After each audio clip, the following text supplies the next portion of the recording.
Euro கோப்பை கால்பந்து தொடரின் அரையிறுதிப் போட்டியில் பிரான்ஸை வீழ்த்தி இறுதிப் போட்டிக்கு ஸ்பெயின் முன்னேறியது. ஜெர்மனியின் மியூனிக் நகரில் நடைபெற்ற அரையிறுதி ஆட்டத்தில் சமபலம் வாய்ந்த ஸ்பெயின் மற்றும் பிரான்ஸ் அணிகள் மோதின.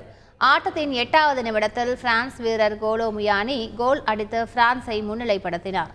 தொடர்ந்து ஆட்டத்தின் 21வது நிமிடத்தில் 16 வயது நிரம்பிய ஸ்பெயின் வீரர் லாமின் யமாஸ் பதில் கோல் போட்டு அதகலப்படுத்தினார். தொடர்ந்து 25வது நிமிடத்தில் ஸ்பெயின் வீரர் ஓல்மோ கோல் போட பெரும் ஆரவாரம் எழுப்பி மைதானத்தை ஸ்பெயின் வீரர்கள் அதிர செய்தனர்.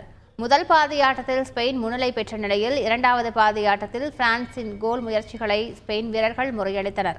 கடைசி வரை பரபரப்பாக நடைபெற்ற போட்டியில் 2-1 என்ற கோல் கணக்கில் ஸ்பெயின் வெற்றி பெற்றது. இதன் மூலம் இறுதிப் போட்டிக்கு ஸ்பெயின் முன்னேறியது. செய்திகளை உடனுக்குடன் தெரிந்து கொள்ள உடனே சப்ஸ்கிரைப் பண்ணுங்க.